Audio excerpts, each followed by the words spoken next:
Underground टाइबिङको काम सुरु भइसकेको छ।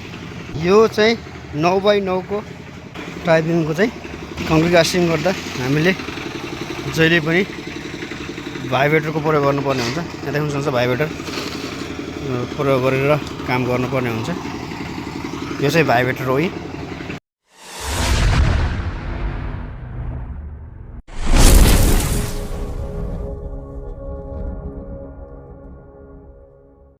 Everyone welcome back to my एआरवे कन्स्ट्रक्सन साइट। आज हामी टाइबिङको कङ्क्रिट कास्टिङको काम गर्न गइरहेका छौँ। भिडियोलाई अन्त्यसम्म हेरेर टाइबिङको बारेमा जानकारी लिन सक्नुहुनेछ।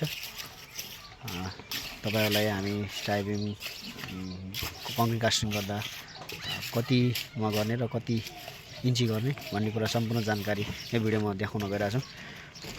भिडियोलाई अन्त्यसम्म हेर्नु होला र च्यानलमा नयाँ हुन्छ च्यानललाई सब्स्क्राइब गर्न चाहिँ नभुल्नु होला। देख्न सक्नुहुन्छ हामीले चारैतिर चाहिँ फर्म सेट गरिसकेका छौँ अनि सँगसँगै हामीले कङ्क्रिट कास्टिङ काम पनि सुरु भइसकेको छ। भने एकैचोटि कम्प्लिटली हामीले चाहिँ सेटिङको काम सकेर फर्मको काम सकेर हामीले कङ्क्रिट कास्टिङ गर्दैछौँ।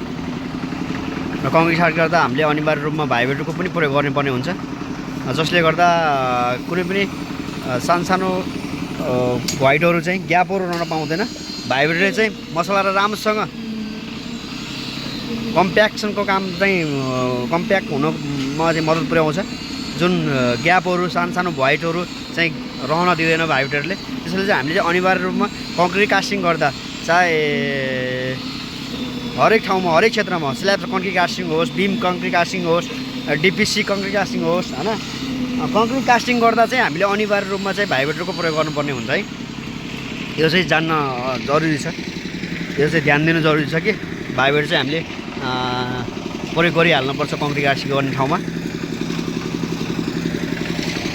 देख्न सक्नुहुन्छ सबै बानेर पनि कम्प्लिट भइसकेको छ। अब हामीले चाहिँ कम्प्लिट रूपमा चाहिँ यो सकाउँछौँ र कङ्क्रिट कास्टिङ गर्दा कहिले पनि हामीले एक दिनमा छोड्नु हुँदैन। जुन ठाउँहरू चाहिँ सकेसम्म हामीले चाहिँ कम्प्लिटली सकाउनु पर्ने नै हुन्छ र हाम्रो सकिन्छ पनि है त। यो